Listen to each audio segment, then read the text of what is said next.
Hey everyone, welcome to Locked On Lakers for Tuesday. Brian Kamenetsky, Andy Kamenetsky. We open up the mailbag and answer the question whether the Lakers should keep Anthony Davis around once the post-LeBron rebuild begins. That's next.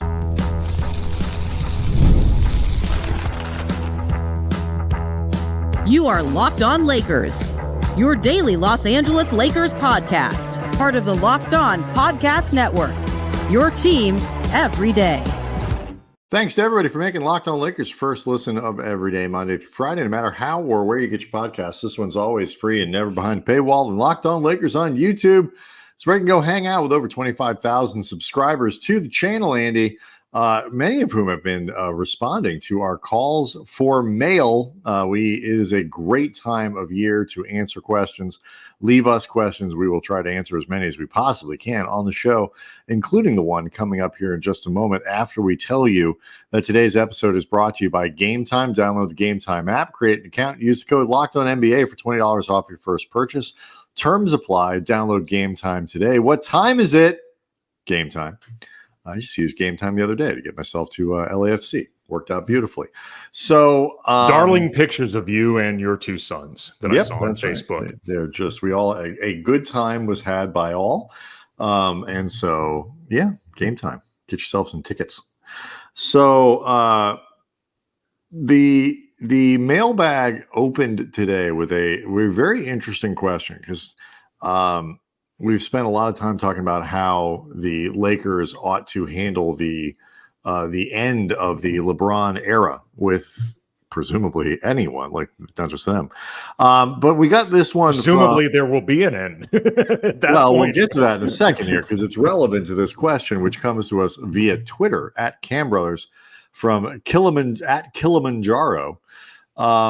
Should the Lakers post-LeBron rebuild include Anthony Davis? He is young enough to be a franchise player for a couple more years, but there's something to be said about bottoming out and starting completely fresh in a way the Lakers haven't really done for long enough or successfully enough. And in a way, Andy, this kind of dovetails at least somewhat with the conversation that we had on Monday's show about the emphasis on player development, or at the very least, that is a relevant part of the answer to this question. But that question that Kilimanjaro asks us is one of those things where my response includes about 17 other questions.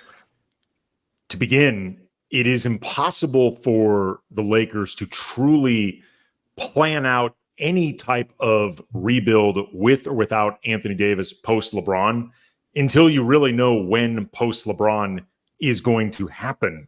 And then when you talk about the Anthony Davis piece of this, it specifically becomes tricky because Anthony Davis is still in his prime.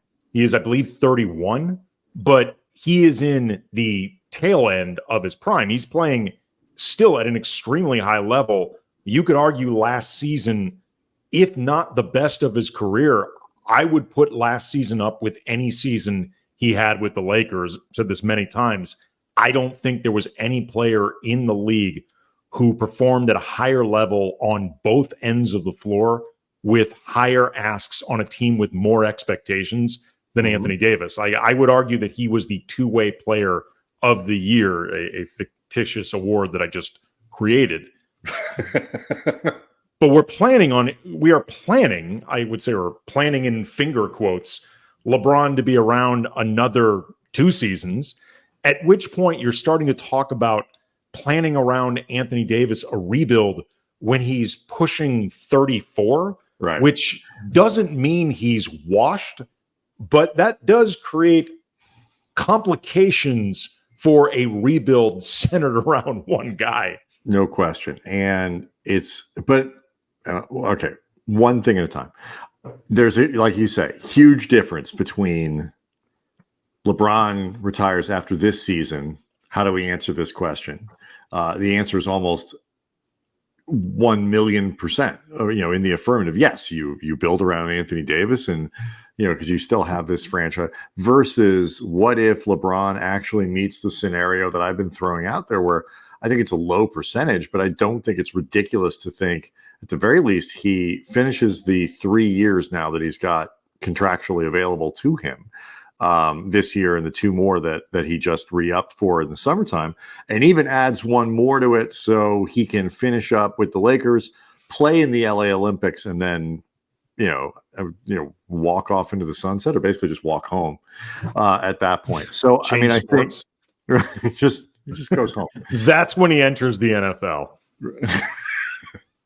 Or he's so inspired by the Olympics that he becomes I don't know, the oldest athletes at the Olympics tend to be like the equestrian guys. Certainly LeBron can afford a horse, so maybe this is how he reinvents himself. But if he plays for 3 or 4 more years, like you say, the Anthony Davis question becomes far more complex.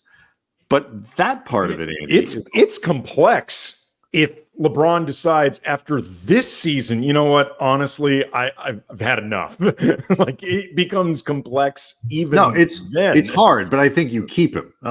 For me, I'm not going to lie. It's actually awful for the Lakers. If LeBron does the scenario that you're talking about, where he decides that he wants to play through 2028 and then cap his career at the Olympics and then ride off into the sunset as an Olympian on his new horse, which we just talked about. As amazing for the storybooks, and I can't believe that just happened, that factor. That is awful for the Lakers. Like, that's actually the worst. That 4th year is really a complicated one. I mean, if he makes it, really bad for the Lakers. They will go nowhere if that happens. I agree. I'm just being honest. Lakers, they can at least plan, because like right now they have 3 years of LeBron on the books, and so you can say we need to plan 2 years definitively, 1 more potentially. Right. At the very least, we need to have a definitive 2-year plan with all kinds of stuff on the whiteboard, so it looks like, the crazy conspiracy theory thing with the strings all over the place. But like, you need to have a contingency for it. This is our team for 2 years, assuming LeBron plays for 2. You have another plan. This is what happens if LeBron fulfills all 3 years that are available to him. You have to have plans that assume he's going to play. Sure. And then you have to have plans that what happens if he retires after this year? Well, what happens if he retires after the 2nd year? Well, what happens if he retires after the 3rd year? What happens if he decides to play a 4th year? Like, all of these things, they being Rob, needs to have a plan for this in a binder somewhere, ready to refer to it when the time comes. Like, if I am them, am making my most likely scenario the one where LeBron plays at least 2 seasons. And I think the most likely scenario after that is the one where he plays the 3rd and then decides to stop. There are any number of things that make this complicated, but when you talk just about Anthony Davis, one of the big questions when you talk about a rebuild is, what is his value? If you decide, you know what, the Lakers just finished 2 seasons in a row where, they're a sort of fringy playoff team and they're not really a contender, and now LeBron is gone and we can't really replace him, and we don't have the cap space and all that kind of stuff to come up with something good. What are we doing? One of the questions you have to investigate and answer is, what is Anthony Davis's value? And I actually don't think that's a simple question to answer. So let's dig into that next. Locked On Lakers is brought to you by BetterHelp. It is officially fall. Kids are back in school. And while they will complain about classes and homework and learning, the reality is kids actually enjoy being challenged and finding their passions, learning about who they are. But it never feels like there's enough time as an adult to exercise your intellectual curiosities. And even if there was enough time, you wouldn't know how to break through the walls that we all create for ourselves as adults, because being an adult often sucks. Well, therapy can help you learn about yourself and the ways to tap into the best version of you. And I can speak to how talking with a professional therapist helped me during a really difficult period, myself and my family, helping us better communicate with each other and figuring out compromises that don't leave you feeling unfulfilled or unheard. And then you can really start focusing on what's the best version of me I can become. And if you're thinking about starting therapy, give BetterHelp a try. It's entirely online, designed to be flexible, suited to your schedule. Visit BetterHelp.com/LockedOnNBA to get 10% off your first month. That's BetterHelp, HELP.com/LockedOnNBA.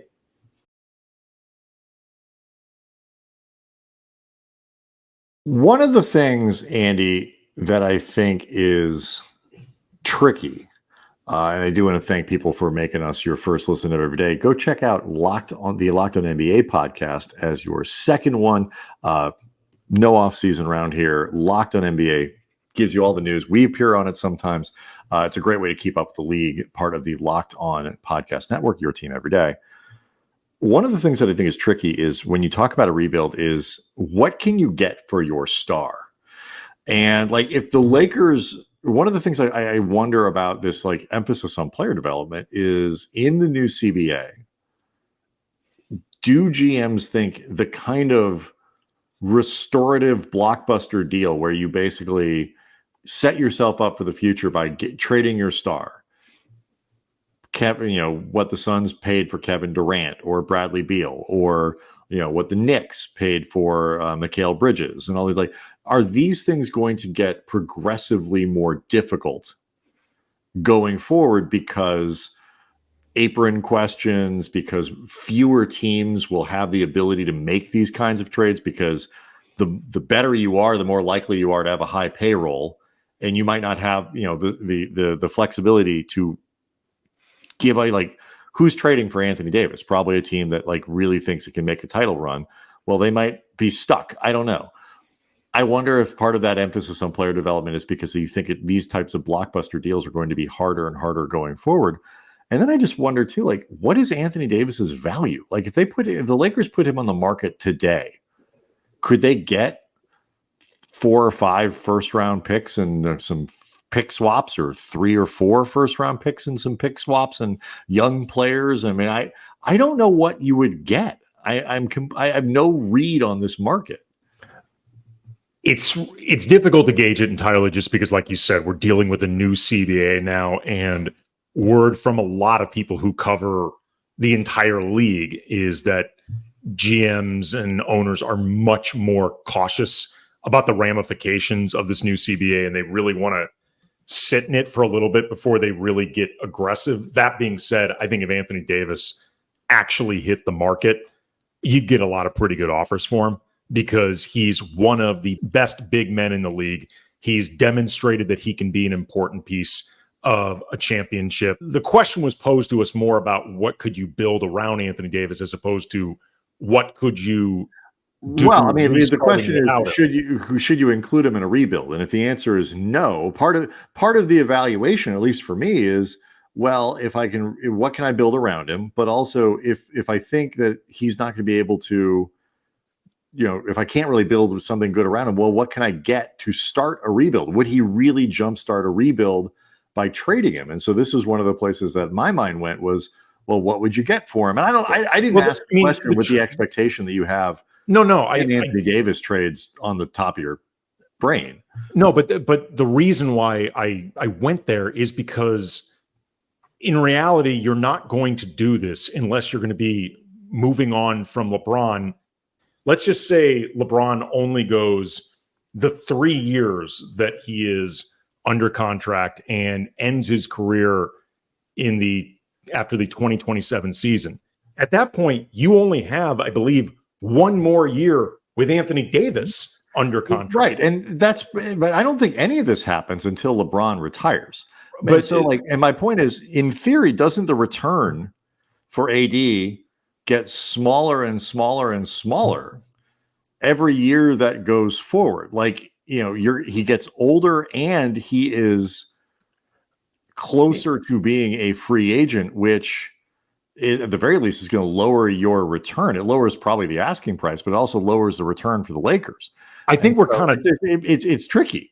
I think we're talking about this different sides of the same coin. Mm-hmm.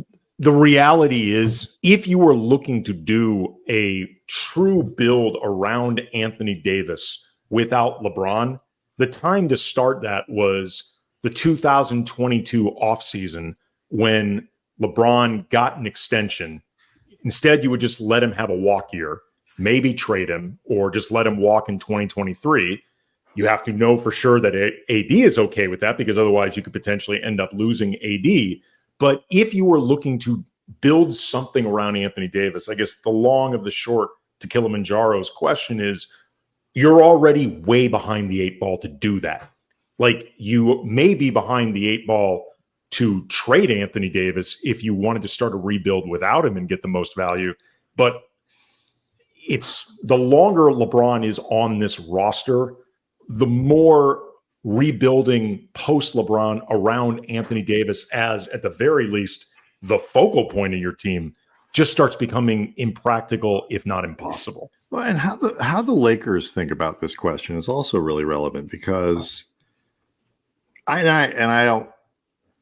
will say this, I don't think they are framing it at all in the, I think they have every expectation that right now, that when LeBron is done, they will have a team that is built around Anthony Davis. To do that, though, requires certain flexibility. It requires a certain, kind of consciousness of what your post-LeBron world looks like, which requires you to keep, I don't want to use the F word here, flexibility that Rob Pelinka has, spent so many years clinging to, and has seemed to finally work through it, in terms of that sort of clean cap sheet at all costs thing.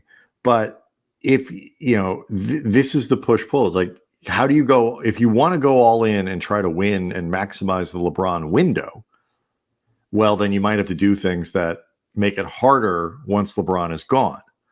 If you want to be able to put a good team around Anthony Davis when LeBron is over. Honestly, if you really want to do that, you should convince LeBron to take a trade. I mean, honestly, if you really want to do that, you need to start it now. Because the longer you wait to do that, they're not doing that. They're not. I know they're not doing it. I'm saying that's the only way you can do it. Because if you wait till Anthony Davis is 34 years old, I mean, you have to allow a little bit of time for this mythical new team to actually gel. Like, AD could be 36 by then. Like, if you really want to build around Anthony Davis, you kind of need to convince LeBron to leave. To even really make this a practical thing.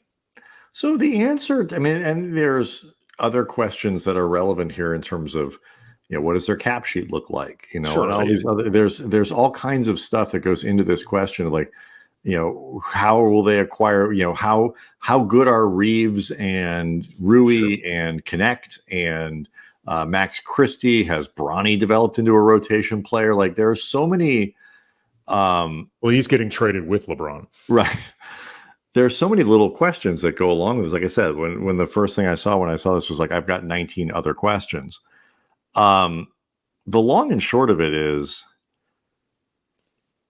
I want the best scenario for the Lakers may be one where the end of Anthony, because I don't think the Lakers are necessarily going to want to be signing a 35-year-old Anthony Davis to a 3 or 4 year maximum contract. Like, probably not, based on the the injury history of big men and how they age. I mean, maybe not. Maybe AD has 3 or 4 healthy seasons, or you just bite the bullet and you do it.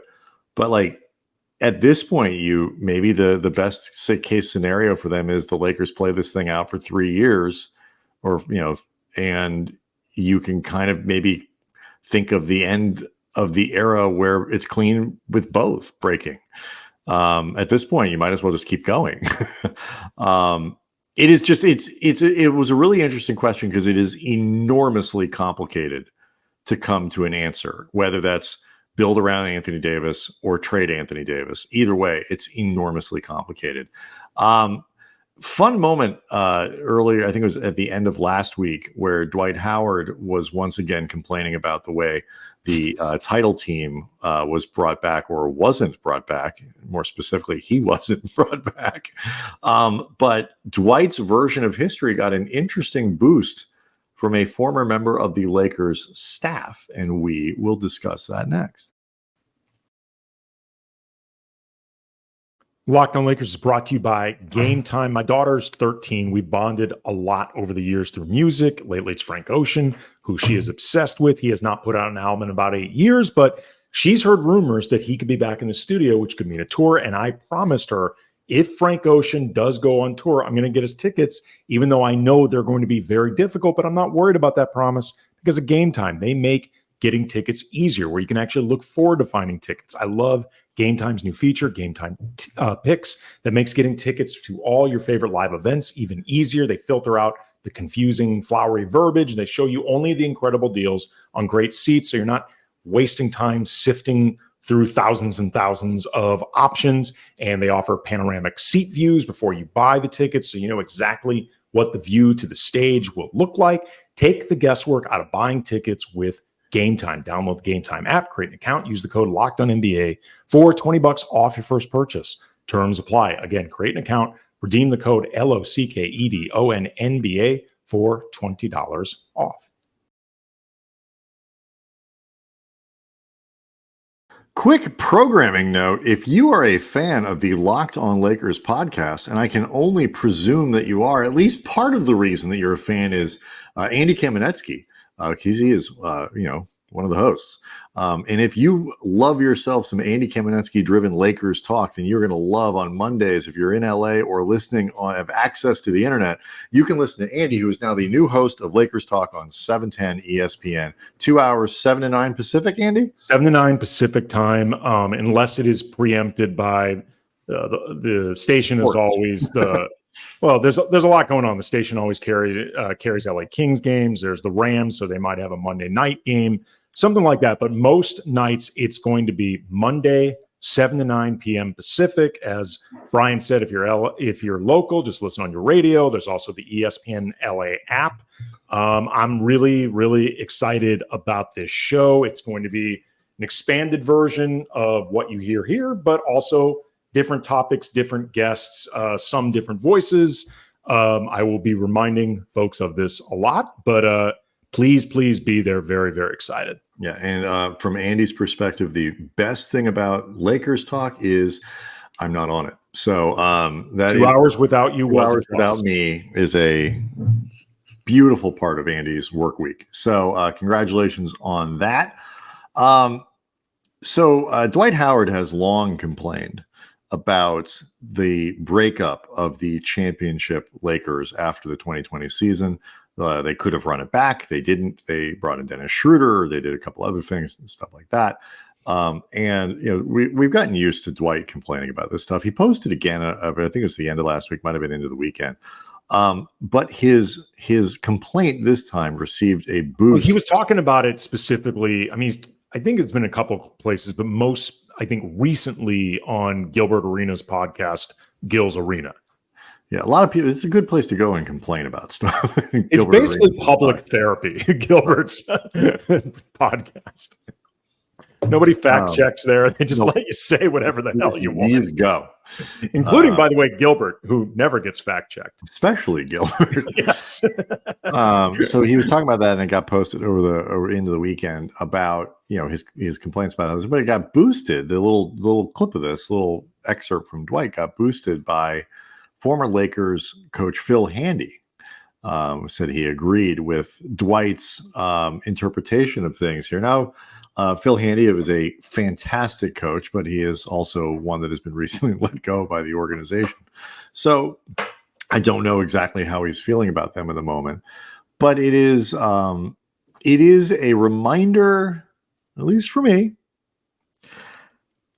that for all the stuff that we pick at Rob for, that season was going perfectly fine until everyone got hurt. They were 21-6, and then the wheels came off because everyone got hurt. And despite all that, If Anthony Davis had stayed healthy against the Phoenix Suns the first round of the playoffs that year, I actually think at the very least they go to the Western Conference Finals. So it was not the disaster that it looks like for some in hindsight.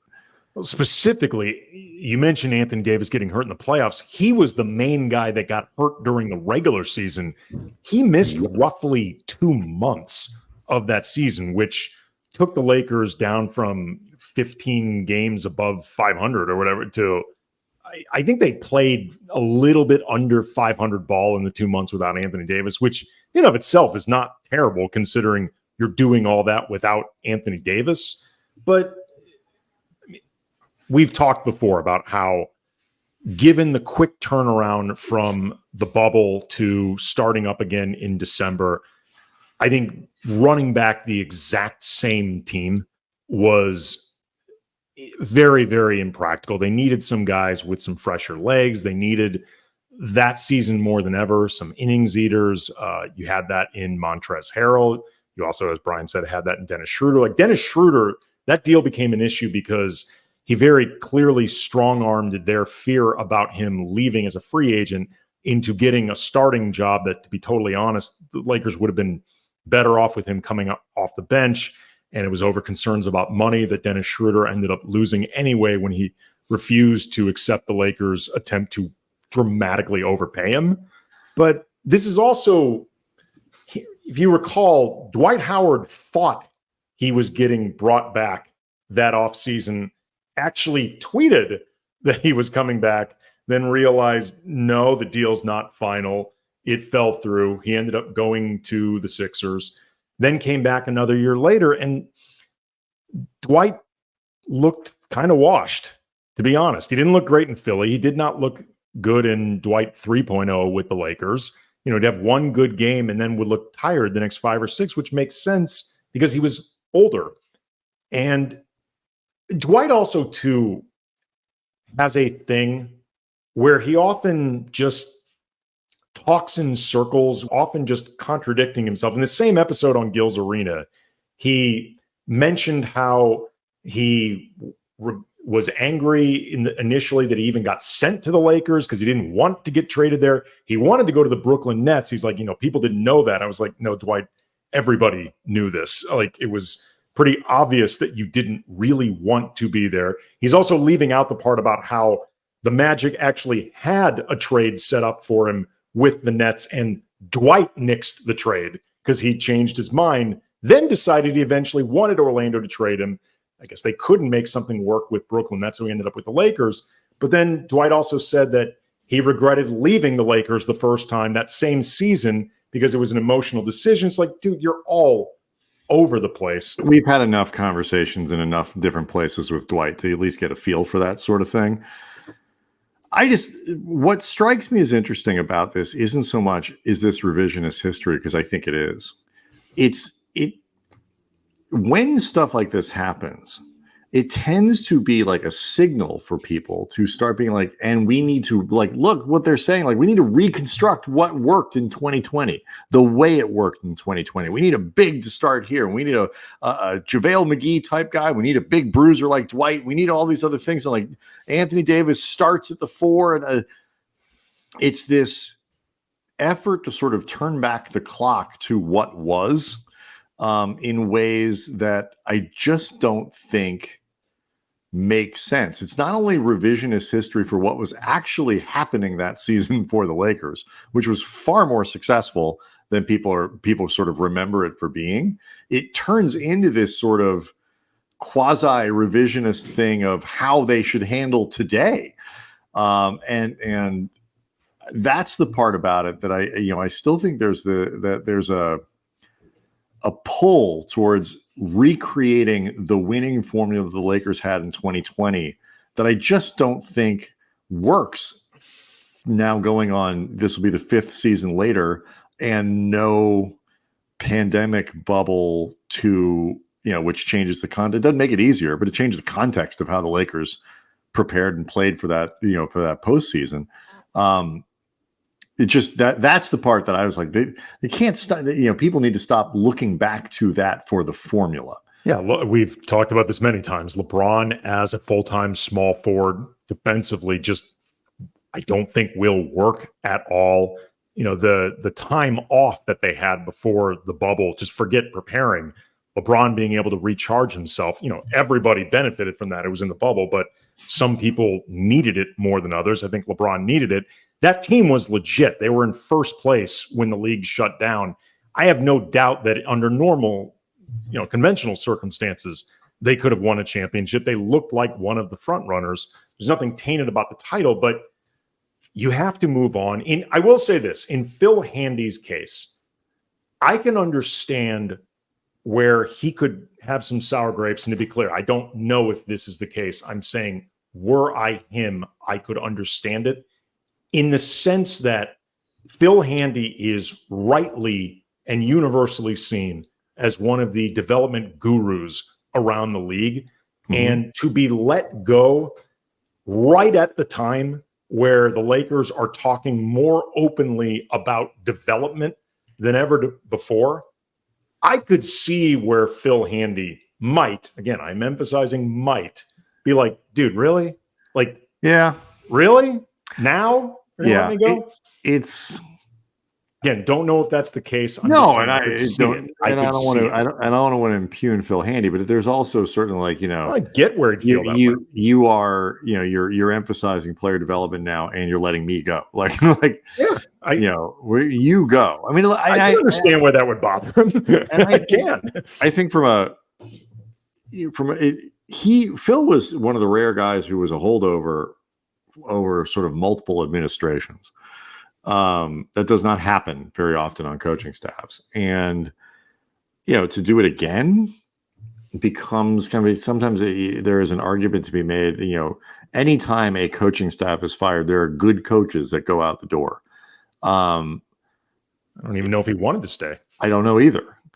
And, I could see from Reddick's perspective, do you really want a guy who's been the same, but you can make an argument for guy has been in the building, knows everybody, this and that. But unless you have a really good relationship with that person, it can create potential awkwardness that you have this other guy who has sort of this contextual relationship. It doesn't, less so for Phil Handy because he's not considered like a head coach in waiting.